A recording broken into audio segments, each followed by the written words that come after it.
Pada saat ini, renungan kita diambil dari teks Alkitab Matius pasal 2 ayat 1 sampai ayat yang ke-12. Sebelum kita akan merenungkan firman Tuhan pada pembukaan Sabat ini, saya rindu kita bersatu di dalam doa. Kita berdoa.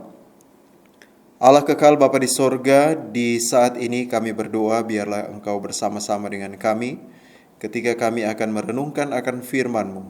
Biarlah berkat hikmat akal budi dari sorga menjadi bagian kami untuk kami dapat mengerti akan firman-Mu. Terima kasih Bapa di sorga, Engkau mendengar dan menjawab doa kami. Di dalam nama Yesus kami berdoa. Amin. Baiklah saudara-saudara yang dikasihi oleh Tuhan, pada saat ini renungan kita diambil dari buku Matius pasal yang ke-2 ayat 1 hingga ayat yang ke-12. Dan tema pada saat ini adalah kelahiran Yesus dan orang Majus. Kita memilih teks Alkitab ini karena pada saat ini banyak dari kita yang sedang bersedia untuk merayakan Natal, dan mungkin kita perlu mengetahui akan cerita tentang Natal atau tentang kelahiran dari Yesus Kristus yang dituliskan di dalam Alkitab. Baik, Anda yang memiliki Alkitab, mari kita buka Alkitab kita bersama-sama, dan kemudian kita akan melihat bersama-sama ayat-ayat yang akan kita baca pada saat ini. Oke, Matius pasal 2. Sesudah Yesus dilahirkan di Betlehem di tanah Yudea pada zaman Raja Herodes, datanglah orang-orang Majus dari timur ke Yerusalem dan bertanya-tanya, "Di manakah dia, raja orang Yahudi yang baru dilahirkan itu? Kami telah melihat bintangnya di timur dan kami datang untuk menyembah dia."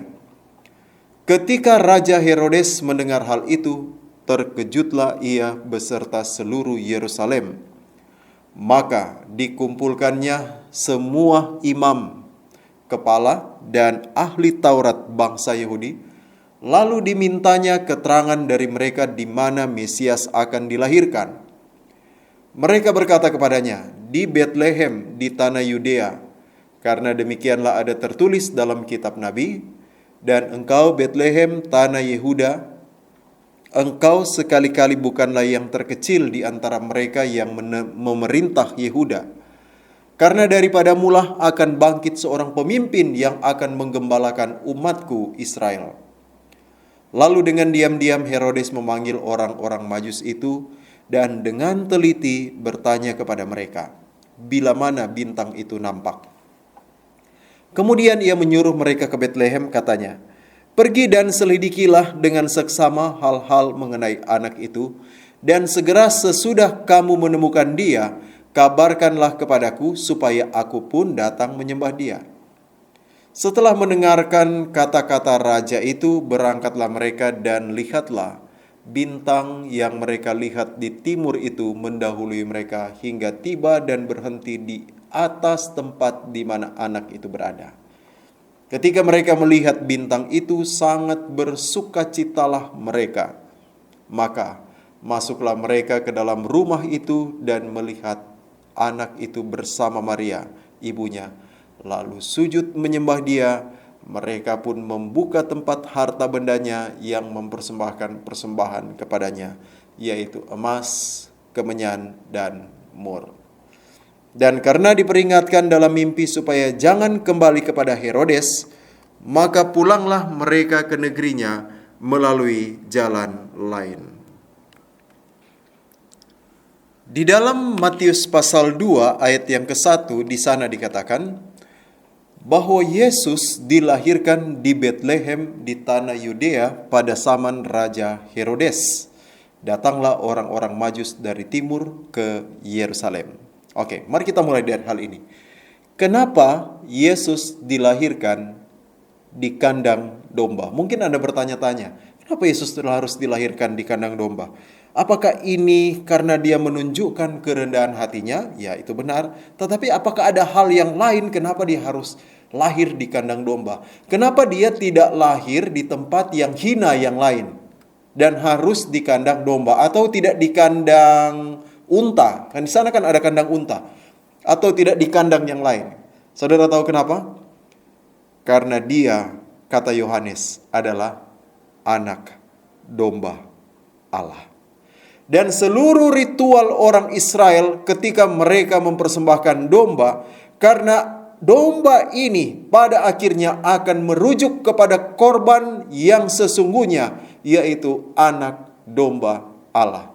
Itulah alasannya kenapa Yesus harus lahir di kandang domba, karena dia adalah anak domba Allah. Yohanes 1 ayat yang ke-29. Kemudian ketika Yesus dilahirkan, datanglah orang-orang Majus dari timur. Pertanyaan, ada berapa orang mereka?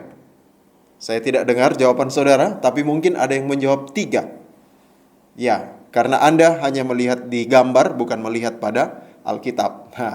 Dan pada saat ini, mari kita akan melihat di Alkitab, apakah mereka adalah 3 orang Majus. Oke, apa arti dari Majus atau orang Majus? Orang Majus atau orang-orang yang datang dari timur ini dalam bahasa Yunani adalah magos. Magos artinya saintis. Apa artinya saintis? Ilmuwan. Mereka adalah orang-orang yang berilmu. Dan karena mereka adalah para ilmuwan, seringkali mereka juga disebut sebagai orang-orang yang bijaksana karena memiliki banyak pengetahuan. Itu sebabnya di dalam bahasa Inggris mereka disebut the wise men atau orang yang bijaksana. Artinya mereka adalah orang-orang yang memiliki banyak pengetahuan, orang yang bijaksana, dan mereka juga adalah orang-orang yang ahli dalam ilmu perbintangan. Jadi mereka adalah ahli perbintangan. Nah, dari mana mereka berasal? Mereka datang dari timur. Dan sebagaimana yang dikenal bahwa bangsa timur ini sangat erat kaitannya dengan ilmu perbintangan. Oke, pada saat ini mari kita lihat siapa bangsa timur di dalam Alkitab. Buka Alkitab saudara di dalam Kejadian pasal yang ke-25 ayat yang ke-12 hingga ayat yang ke-18. Kejadian pasal 25 ayat yang ke-12. Kita buka bersama-sama.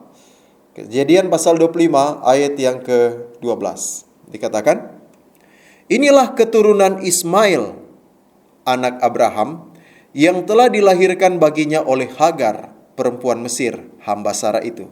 Jadi ini adalah keturunan Ismail ya. Kita ingat bahwa Abraham memiliki 2 orang anak. Yang pertama adalah Ishak dan yang kedua adalah Ismail. Kemudian, inilah anak-anak Ismail disebutkan menurut urutannya. Urutan lahirnya. Nebayot, anak sulung Ismail. Selanjutnya Kedar, Adbeel, Mibsam, dan seterusnya. Kemudian ayat yang ke-18. Mereka itu mendiami daerah Hawila sampai Syur yang letaknya di sebelah timur ke arah Asyur.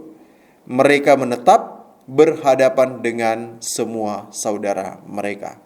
Perhatikan, anak-anak dari Ismail, mereka mendiami daerah timur Mesir. Mereka mendiami daerah timur. Nah, kalau kita lihat di peta, bagian timur dari Mesir, maka itu menghadap ke bagian, kalau kita lihat di peta, itu akan menghadap ke daerah atau bangsa Arab. Oke. Jadi mereka mendiami timur Mesir ke arah Asyur. Dan Asyur atau Assyria adalah suatu kerajaan atau kekaisaran yang berpusat di hulu sungai Tigris, Mesopotamia, Irak. Jadi ini adalah bagian timur dari Israel.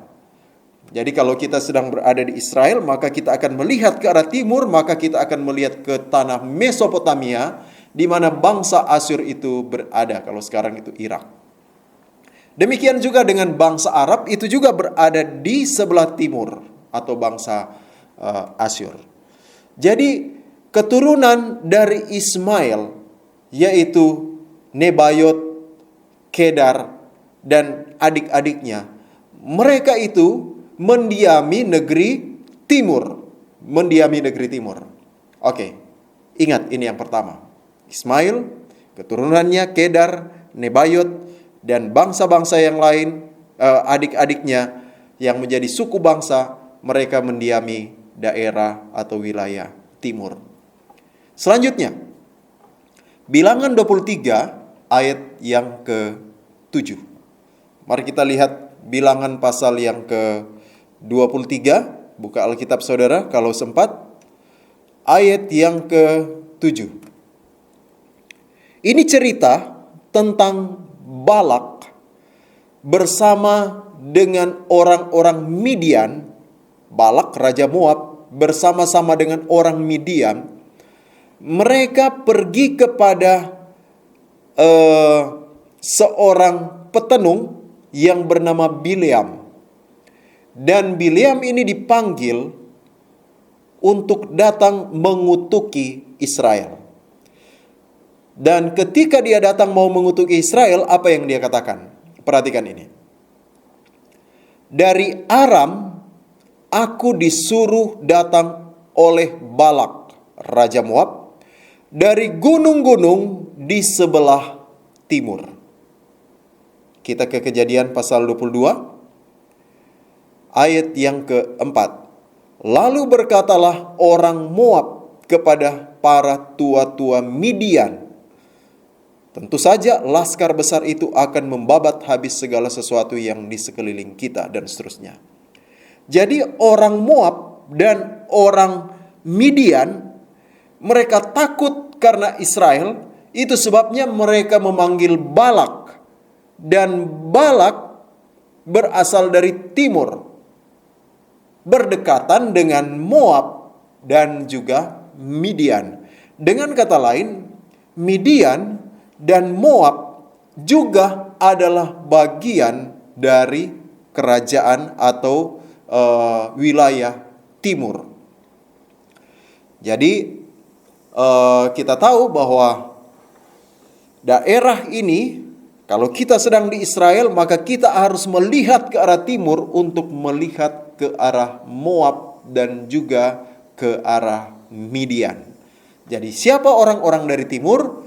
Tidak lain, mereka adalah bangsa Midian dan bangsa Moab. Selanjutnya, Yesaya 41 ayat yang kedua. Apa yang dikatakan di sana? Siapakah yang menggerakkan dia dari timur? Wah, siapa lagi yang datang dari timur ini yang disebutkan di dalam Alkitab? Kalau kita buka Yesaya pasal 40, maka di situ ada topik yang sangat besar. Apa topik yang sangat besar? Dikatakan keselamatan untuk bangsa yang di dalam pembuangan. Jadi keselamatan untuk bangsa yang di dalam pembuangan. Siapa yang dimaksudkan oleh Yesaya ini? Bangsa Israel. Mereka sedang dibuang di mana? Mereka dibuang di pembuangan Babel. Dan siapakah yang datang menyelamatkan mereka dari pembuangan itu? Yesaya 41 ayat 2 mengatakan dia datang dari timur. Tapi ketika kita mempelajari buku Daniel, kita mendapati mereka yang membebaskan orang Israel dari penawanan itu adalah bangsa Media dan Persia. Jadi ketika Yesaya mengatakan siapakah yang menggerakkan dia dari timur yang kemudian akan membebaskan orang Israel, tidak lain adalah bangsa Media dan Persia. Jadi bangsa Media dan Persia ini mereka datang dari timur. Jadi dari timur kita mendapati catatan keturunan dari Ismail, Kedar dan Nebayot, dan adik-adiknya. Kemudian kita mendapati catatan bangsa Midian. Kemudian kita juga mendapati catatan tentang bangsa Media dan Persia. Jadi itulah bangsa-bangsa yang ada di sebelah timur. Oke, ayat yang kedua. Matius pasal 2. Dan orang-orang Majus ini bertanya-tanya. Perhatikan baik-baik ini. Di manakah dia, raja orang Yahudi yang baru dilahirkan itu? Kami telah melihat bintangnya di timur, dan kami datang untuk menyembah dia. Perhatikan baik-baik saudara-saudara.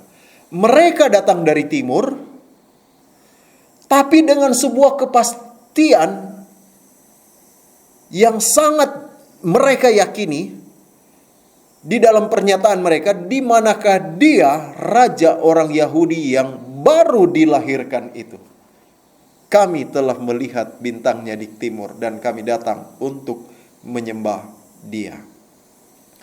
Kenapa mereka memiliki kesimpulan yang sangat pasti? Yang pertama, bintang itu adalah raja. Yang kedua, dia adalah orang Yahudi atau dia datang dari Israel. Datang dari orang Yahudi. Yang ketiga, mereka memiliki waktu, penanggalan waktu yang sangat tepat. Iya kan? Baru dilahirkan. Artinya dari sisi waktu mereka tahu ini pas waktunya. Perhatikan itu ya. Bintang itu adalah raja dari suku Israel atau dari orang Israel dan waktunya tepat. Kenapa mereka datang dengan 3 statement yang sangat mereka yakini ini? Dan apakah itu benar? Ya, itu benar, adalah kebenaran yang pada akhirnya kita mengetahui apa yang mereka simpulkan itu benar. Pertanyaannya, dari mana mereka tahu? Dari mana mereka tahu? Dari mana mereka tahu? Kesimpulan yang sangat pasti ini.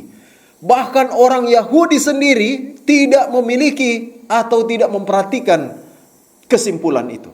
Tidak mendapati kebenaran itu. Dari mana mereka tahu? Perhatikan ceritanya.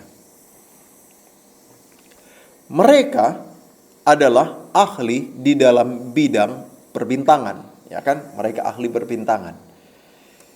Ketika Yesus lahir, malaikat-malaikat menyanyi di atas tempat kelahiran Yesus. Kita melihat itu di dalam catatan Lukas dan juga ada di Matius.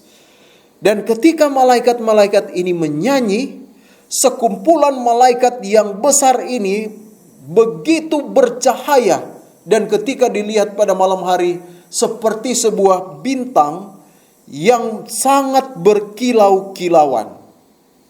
Dan kumpulan malaikat ini, mereka datang tepat di atas tempat atau di mana Yesus atau bayi Yesus itu sedang berada, sambil mereka menyanyikan pujian Hosana bagi sang raja. Nah, orang-orang Majus sebagai ahli perbintangan ini, setiap hari mereka memperhatikan perbintangan. Tiba-tiba mereka melihat ada sebuah cahaya yang lain yang nampak di tengah-tengah langit. Dan mereka melihat ini sebagai sesuatu yang belum pernah terjadi. Atau sebuah fenomena perbintangan. Apa yang terjadi saudara-saudara? Mereka mulai melakukan sebuah penelitian. Mereka mulai melakukan sebuah penyelidikan. Siapa sebenarnya atau tanda apa ini bintang ini? Catatan-catatan mereka semuanya mulai dibuka. Library, perpustakaan mereka mulai mereka selidiki. Mulai diselidiki. Saudara, ketika mereka melakukan penyelidikan pada waktu itu, tidak seperti kita pada saat ini yang sudah lengkap dengan mesin pencari yang sangat canggih, yang bisa mendatangkan seluruh informasi dalam hitungan detik. Tapi walaupun sudah dilengkapi dengan mesin pencari yang sangat luar biasa, tetap penelitian itu dibuat bisa mencapai setahun ataupun bahkan bertahun-tahun. Anda lihat aja kepada orang yang mau buat skripsi. Kalau buat skripsi, ada skripsi 1, proposal, skripsi 2, kemudian ujian 1 tahun. Demikian juga tesis, disertasi. Bukan waktu yang singkat. Nah, orang-orang ini, mereka dengan perpustakaan yang ada pada waktu itu, yang hanya terbuat dari kulit kayu dan lain sebagainya, yang sangat sensitif untuk diselidiki, harus dibuka perlahan-lahan. Kemudian di dalam perpustakaan yang tidak ada di suatu tempat, mereka harus pergi dari sana ke sini dan harus menyelidiki. Saudara, apakah itu hanya dalam waktu 1 malam mereka bisa menyelesaikannya? Kemudian pada malam itu mereka datang kepada Herodes, kemudian mulai bertanya kepada Herodes, dan seluruh Israel pada waktu itu gempar. Seluruh wilayah kekuasaan Herodes itu gempar. Apakah itu dapat terjadi dalam hitungan malam, 1 malam atau 1 hari? Tidak, saudara-saudara. Itu sebabnya kalau Anda membaca buku Matius pasal 2, ketika orang Majus ini datang, mereka tidak menemukan bayi itu di kandang. Saudara tidak percaya, coba buka Alkitab, Matius pasal yang kedua. Mereka mendapati bayi itu sudah ada di rumah, dia sudah tidak di kandang. Bayangkan mereka di dalam penelitian mereka sekitar 1 tahun atau 2 tahun. Kemudian mereka datang dan kemudian menjumpai bayi Yesus ada di kandang. Mau berapa lama Yusuf dan Maria tinggal di kandang? Yang menemukan bayi Yesus di kandang pada malam kelahiran itu adalah gembala-gembala di padang. Bukan orang Majus. Bukan orang Majus. Nah, mari kita lanjutkan. Jadi ada waktu yang sangat lama di mana mereka harus menyelidiki. Malam pertama ketika mereka lihat, mereka terkejut. Malam kedua mereka ingin memastikan apakah mereka hanya salah melihat, masih ada. Malam ketiga masih ada. Mereka mulai penasaran. Malam keempat tidak hilang cahaya itu. Mereka mulai bertanya-tanya dan mulai mencari kenapa ini cahaya ini muncul. Dan selanjutnya bulan pertama tidak hilang-hilang. Apa yang terjadi? Mereka memulaikan penyelidikan. Mereka memulaikan penelitian mereka. Bintang apa itu yang tidak pernah hilang? Dan saudara tahu apa yang mereka dapat? Siapa bangsa-bangsa ini? Orang Ismail. Siapa bangsa-bangsa ini? Orang Midian. Siapa bangsa-bangsa ini? Orang Media dan Persia. Saudara tahu apakah mereka memiliki catatan terhadap apa yang mereka lihat? Perhatikan. Di dalam cerita Bileam, ketika Bileam mau mengutuk orang Israel yang diminta oleh orang Moab dan orang Midian, apa yang dilakukan oleh Bileam ketika dia mau mengutuk Israel? Bilangan 24 ayat 17. Perhatikan ini. Aku melihat dia. Jadi Bileam mau mengutuk, tetapi dia bilang begini kepada Balak. Dia katakan, kita nggak akan bilang apa yang keluar dari mulut kita, tetapi apa yang Tuhan mau kasih ke mulut kita, itu yang kita mau bilang. Oke. Dan apa yang dia katakan? Aku melihat dia, tetapi bukan sekarang. Aku memandang dia, tetapi bukan dari dekat. Bintang terbit dari Yakub, tongkat kerajaan timbul dari Israel, dan meremukkan pelipis-pelipis Moab, dan menghancurkan semua anak Set. Perhatikan, ini nubuatan yang sangat luar biasa. Seorang raja akan datang, tapi bukan sekarang. Dia akan datang kelak. Dan ketika dia datang, dia akan meremukkan pelipis-pelipis Moab dan menghancurkan semua anak Set. Saudara, kita melihat di dalam cerita Bilangan pasal 24, 25, sebuah cerita yang sangat luar biasa terjadi kepada orang-orang bangsa Midian dan orang-orang Moab. Pada waktu itu terjadi kawin campur antara orang Israel dan kemudian dengan orang-orang Midian, dan Tuhan mengutuk atau memberikan hukuman kepada orang-orang Israel dan juga kepada bangsa Midian. Itu menjadi sebuah peristiwa yang sangat bersejarah, diawali dengan nubuatan dari Bileam. Dan apakah nubuatan Bileam? Aku melihat dia tapi bukan sekarang. Aku memandang dia tetapi bukan dari dekat. Bintang terbit dari Yakub dan tongkat kerajaan timbul dari Israel. Berawal dari nubuatan ini, saudara-saudara, terjadi sebuah pergerakan yang sangat besar di Midian, Moab, dan Israel. Ini adalah peristiwa bersejarah. Dan ini bukan hanya dicatat di dalam kitabnya orang Israel, tetapi ini juga tersimpan di dalam perpustakaan, catatan-catatan sejarah bangsa Midian. Ini tersimpan di bangsa Midian, saudara-saudara. Dan ketika bintang itu muncul, mereka bongkar semua, mereka punya perpustakaan. Mungkin dari yang paling pertama, paling terakhir mereka dapat. Kemudian mundur terus sampai akhirnya mereka mendapati catatan ribuan tahun yang lalu. Catatan ribuan tahun yang lalu. Berarti mereka itu membutuhkan waktu, harus baca teliti, baca semuanya, baca. Dan akhirnya mereka menemukan catatan ini. Bintang yang timbul itu dikatakan bintang terbit dari Yakub. Dan bintang itu adalah tongkat kerajaan yang sangat memiliki kekuasaan. Kesimpulan inilah yang mereka dapat di bangsa Midian.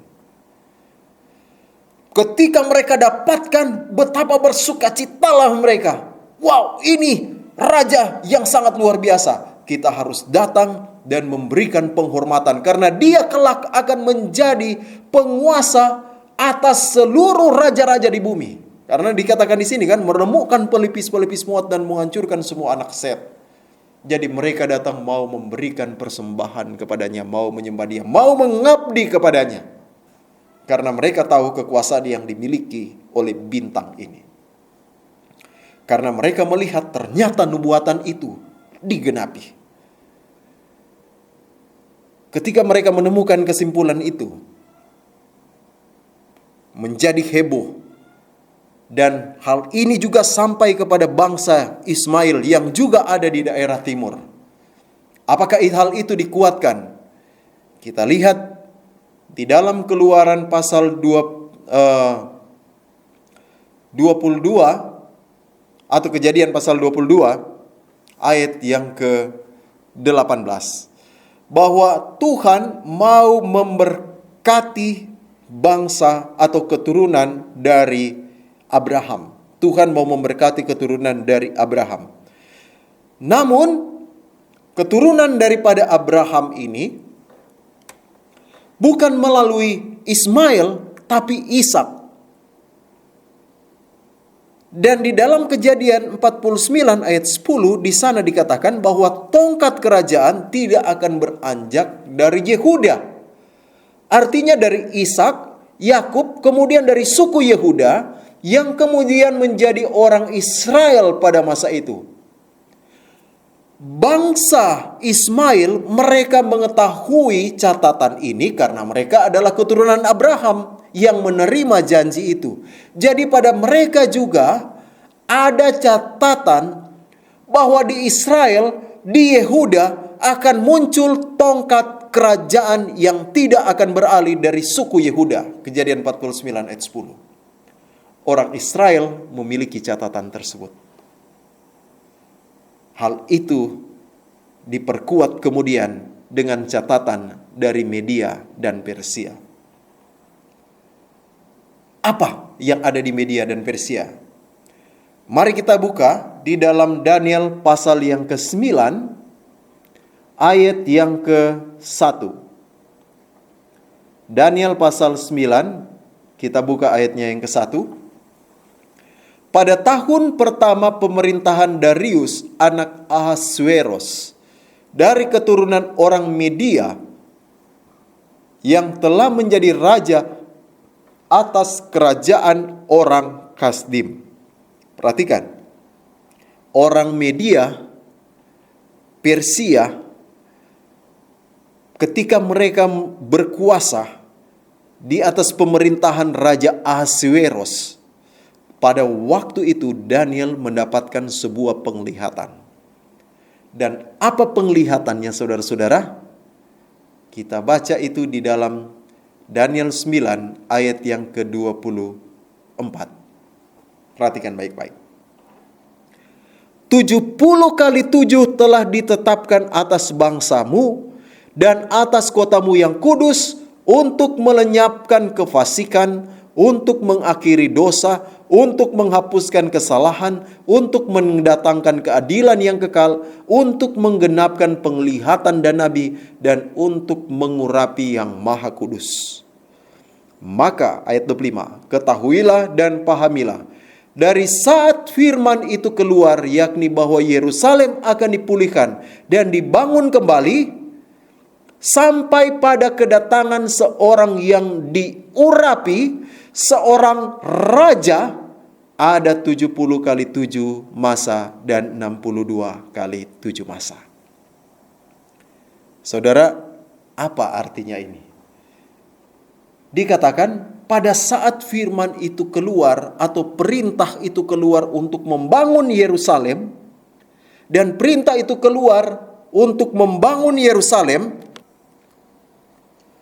perintah itu dikeluarkan oleh Raja Artasasta pada tahun 457.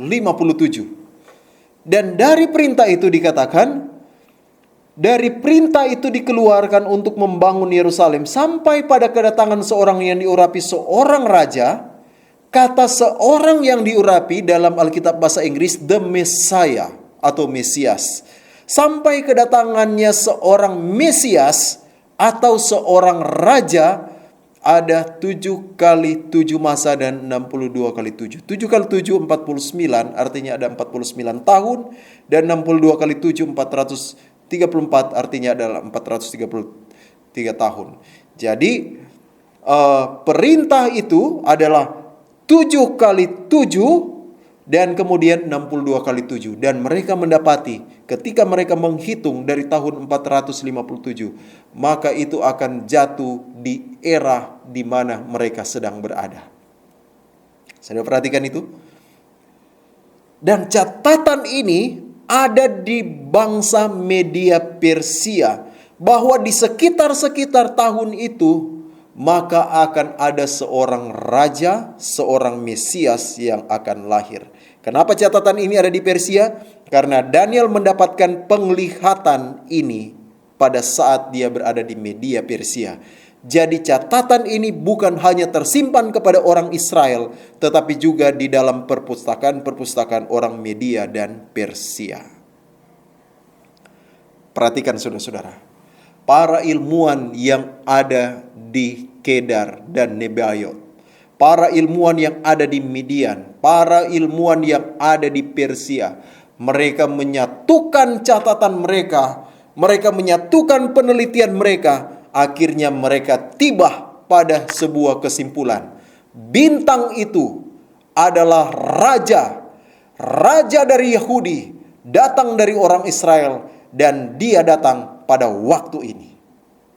Mereka sangat pasti dari sisi waktu, dari sisi interpretasi tentang arti bintang itu yang ada raja. Dari suku mana, mereka sangat pasti. Karena 3 catatan ini ada pada bangsa timur. Anda mengerti sekarang? kenapa mereka datang. Dan kalau catatan ini saudara-saudara, yang ada di dalam sejarah dari bangsa mereka, dan kemudian sekarang tergenapi dan catatan ini akan berhubungan dengan mereka. Menurut saudara, raja mereka mau utus berapa orang untuk pergi lihat? Menurut saudara, apakah raja mereka mau ikut nggak pergi lihat? Menurut saudara, orang-orang yang lain ketika penelitian ini gempar, kira-kira mereka akan diam saja atau pengen ikut untuk lihat raja yang akan jadi sangat berkuasa ini? Menurut saudara, mereka semua akan datang, saudara-saudara. Raja-raja itu akan datang. Orang-orang ilmuwan akan datang. Bahkan masyarakat akan datang. Dan orang-orang kaya mereka akan datang. Tapi masalahnya mereka harus datang melakukan perjalanan itu pada waktu malam. Mereka tidak bisa berjalan siang. Dan ini akan lebih memperpanjang jangka waktu untuk mereka bisa bertemu dengan anak itu. Betul kan? Karena mereka harus datang pada malam hari, harus melakukan perjalanan.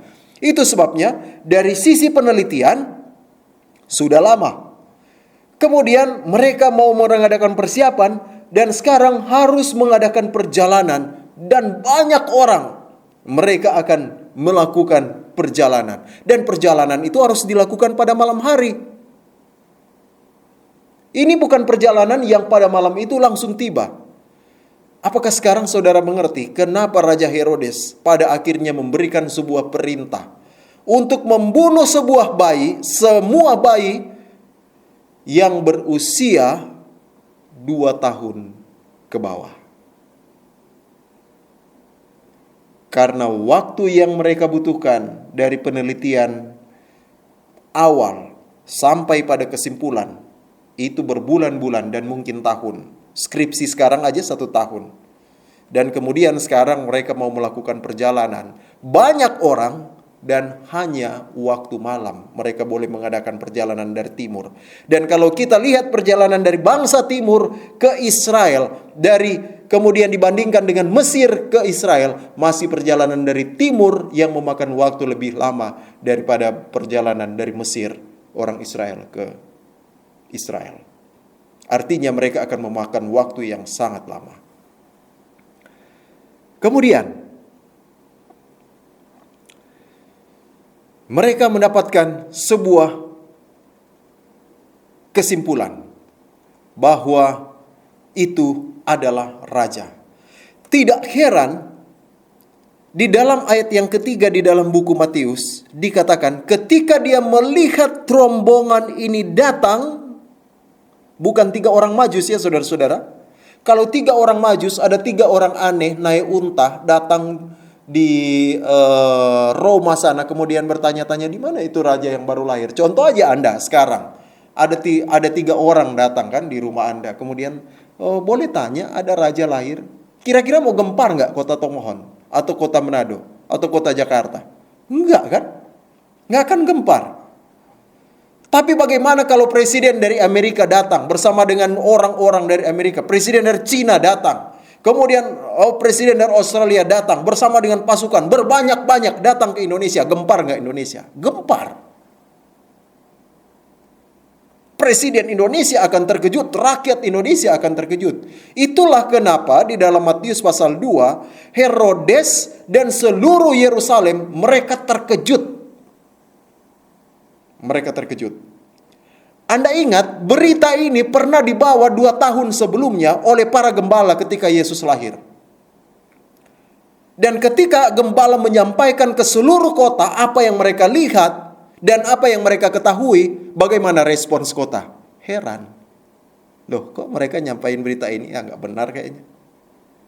Tapi ketika rombongan dari timur ini datang, raja-raja rakyat mereka, berbanyak-banyak mereka datang, maka Israel, Yerusalem, Raja Herodes gempar terkejut mendengar berita itu. Dan bahkan kegemparan ini menjadi lebih naik lagi ketika Herodes mengetahui bahwa dia tidak bisa menemukan anak itu. Dan dia memberikan sebuah perintah untuk membinasakan seluruh anak yang berada di bawah 2 tahun ke bawah. Kenapa? Karena berita itu begitu meyakinkan Herodes dan begitu menggembarkan, karena bukan dibawa oleh rakyat jelata, bukan hanya dibawa oleh 3 orang kaya, tetapi ini dibawa oleh raja-raja dari timur dan rakyat yang dari timur. Saudaraku yang kekasih di dalam Tuhan, itu sebabnya Herodes dia mengumpulkan seluruh imam-imam orang Yahudi, teliti semuanya. Apakah benar demikian? Dan apakah hal ini ada di dalam Alkitab? Bahwa orang dari timur itu datang berbanyak-banyak untuk mengadakan sebuah meyakinkan penelitian mereka dan mengadakan sebuah penyembahan kepada bayi yang baru lahir itu. Buka Yesaya pasal 60. Mari lihat Yesaya pasal 60. Kita mulai ayat yang ke-1. Bangkitlah, menjadi teranglah, sebab terangmu datang dan kemuliaan Tuhan terbit atasmu. Sebab sesungguhnya kegelapan menutupi bumi dan kekelaman menutupi bangsa-bangsa, tetapi terang Tuhan terbit atasmu dan kemuliaannya menjadi nyata atasmu. Apa yang dikatakan, dinubuatkan oleh Israel? Ketika terang itu terbit di atasmu, ketika terang itu terbit di atasmu, ayat yang ketiga, maka bangsa-bangsa berduyun-duyun datang kepada terangmu, saudara-saudara. Dan raja-raja kepada cahaya yang terbit bagimu. Perhatikan saudara-saudara, bahwa yang datang itu bukan 3 orang Majus, tetapi bangsa-bangsa berduyun-duyun kepada terangmu dan raja-raja kepada cahaya yang terbit bagimu. Angkatlah mukamu dan lihatlah ke sekeliling. Sudah ada di sekeliling Yerusalem mereka semua. Mereka semua berhimpun kepada orang-orang Yerusalem.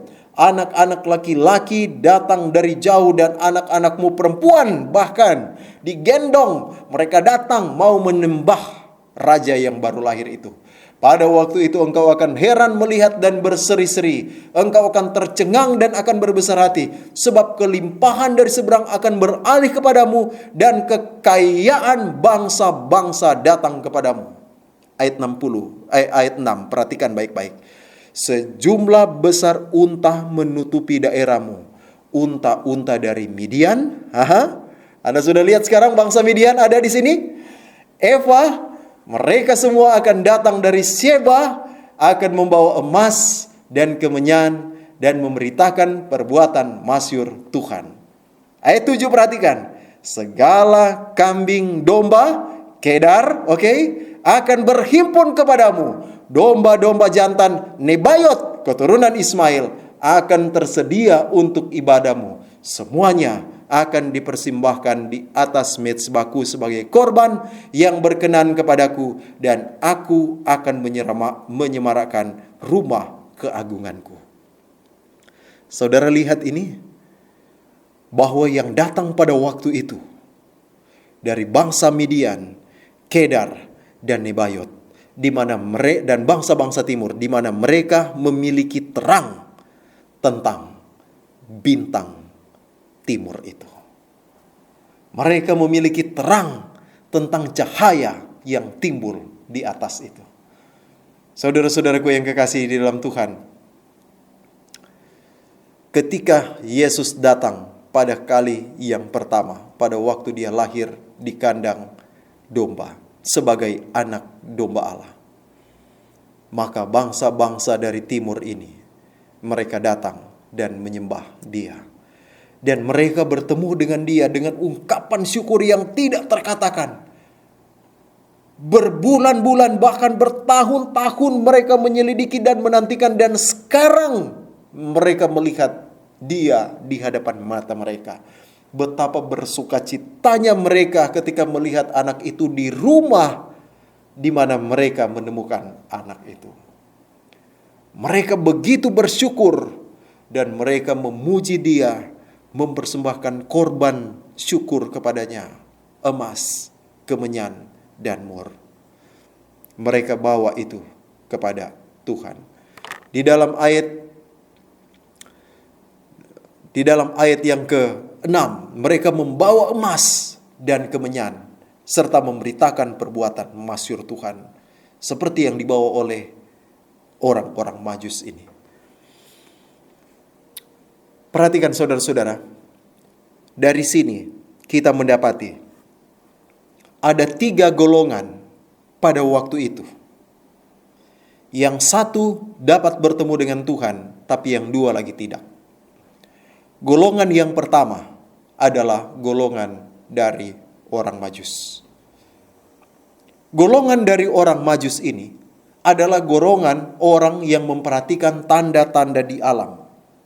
Dan ketika mereka memperhatikan tanda yang ada di alam, mereka melihatnya dan kemudian mereka mencari kepada firman Tuhan dan mereka menyelidikinya, dan kemudian setelah mereka menyelidiki, mereka mengikuti petunjuk dari firman itu dan mereka pada akhirnya menemukan Tuhan. Mereka bertemu dengan Tuhan. Jadi golongan yang pertama adalah orang yang melihat ke tanda-tanda di alam dan kemudian melihat tanda-tanda itu di dalam firman Tuhan, dan mereka terus mencari, menyelidiki firman itu tanpa henti. Dan akhirnya ketika mereka menemukan firman itu, mereka mengikuti petunjuk daripada firman itu, dan mereka terus menuruti, mereka terus menyelidiki, terus menuruti, terus menyelidiki, menuruti, dan mereka bertemu dengan Tuhan yang adalah firman itu. Itu adalah golongan yang pertama. Golongan yang kedua adalah orang Yahudi. Orang Yahudi adalah orang yang disebut dengan ahli Taurat. Sangat menguasai akan Taurat itu. Dan karena mereka telah menguasai, mereka telah merasa cukup dengan apa yang telah mereka miliki. Perhatikan saudara-saudara, golongan yang kedua ini adalah golongan yang merasa cukup dengan apa yang mereka miliki. Karena mereka tahu mereka sudah punya segalanya. Tidak perlu diselidiki lagi. Mereka sudah merasa cukup. Dan golongan yang ketiga adalah Herodes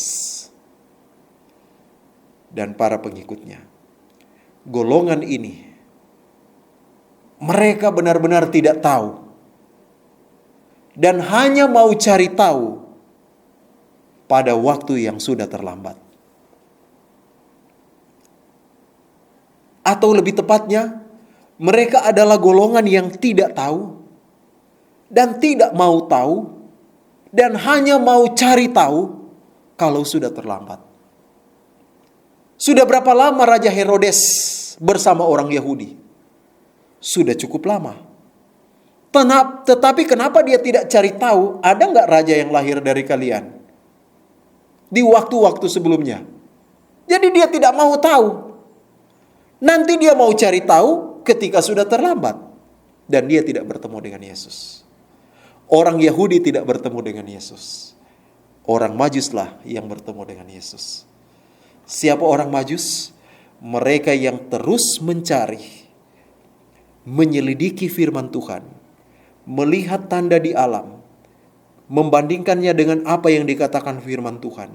Mereka terus menyelidikinya, dan mereka tidak mau berpaling dari petunjuk dari apa yang mereka temukan dari firman itu. Mereka tetap berpegang kepada firman itu. Mereka menyelidiki, menemukan, dan mengikuti. Sementara yang lain, mereka telah merasa puas dengan apa yang mereka miliki.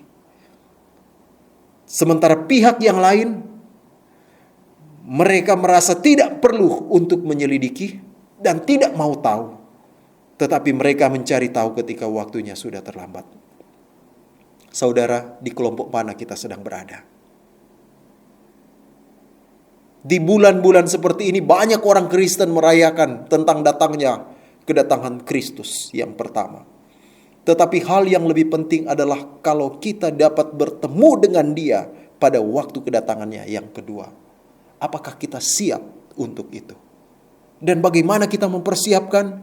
Seperti orang Majus, mereka menyelidiki dan tetap menyelidiki. Dan ketika mereka menemukan, mereka tidak berpaling dari firman itu. Mereka terus mengikuti akan firman itu. Anda tahu apa yang dikatakan buku Daniel pasal 12 ayat yang keempat? Perhatikan. Tetapi engkau Daniel sembunyikanlah segala firman itu dan meteraikan kitab itu sampai pada akhir zaman. Banyak orang akan menyelidikinya dan pengetahuan akan bertambah. Atau ayat yang ketiga. Dan orang-orang bijaksana akan bercahaya seperti cahaya cakrawala dan yang telah menuntun banyak orang kepada kebenaran seperti bintang-bintang tetap untuk selama-lamanya. Daniel pasal 12 ini berbicara tentang kedatangan Kristus yang kedua kali. Ayat yang ke-1, pada waktu itu juga akan muncul Mikael pemimpin besar itu. Kemudian ayat 2, dan banyak dari antara orang-orang yang telah tidur dalam debu tanah akan bangun, sebagian untuk mendapat hidup yang kekal dan sebagian untuk mengalami kehinaan. Ini adalah kedatangan Kristus yang kedua kali. Dan siapa yang akan bertemu dengan Dia? Ayat yang ketiga, orang-orang bijaksana, the wise men. The wise men, kata yang sama yang digunakan di dalam buku Matius pasal 2 yang diterjemahkan orang Majus. Siapa yang bertemu dengan Yesus pada waktu kedatangan yang kedua? Mereka adalah orang Majus. Siapa mereka? Mereka adalah yang menyelidiki firman Tuhan. Mereka tidak pernah puas dengan apa yang telah mereka miliki. Tetapi mereka akan terus dan terus menyelidiki firman itu. Dan ketika mereka menemukannya, mereka tidak akan berpaling dari firman itu. Mereka tetap teguh mengikuti apa yang dikatakan oleh firman Tuhan itu. Saudaraku yang kekasih di dalam Tuhan, kecuali kita memiliki ketertarikan akan penyelidikan firman Tuhan, dan ketika kita menemukannya, kita berkomitmen untuk tetap mengikutinya. Walaupun itu gelap tengah malam, kita akan mengikutinya. Maka, kalau kita tidak memiliki persiapan ini, kita tidak akan siap untuk kedatangannya yang kedua kali. Bagaimana cara kita menantikan kedatangannya yang kedua kali? Bersedialah. Pelajari firman Tuhan itu sebagaimana engkau belum pernah mempelajarinya. Dan ketika engkau menemukan kebenaran, turuti itu. Berjalan di dalamnya. Engkau sedang berjalan kepada terang yang ajaib itu.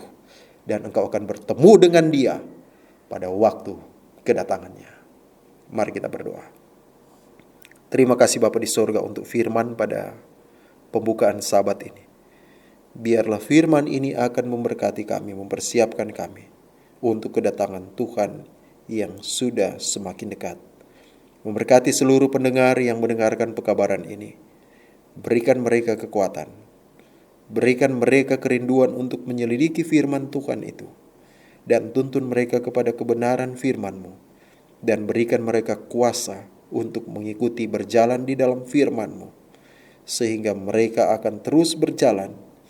Mereka akan terus melewati kegelapan malam bersama dengan Tuhan. Dan sampai mereka bertemu dengan cahaya kemuliaan ketika Yesus datang pada kali yang kedua. Di mana kami bukan akan bertemu kepada bayi Yesus Kristus.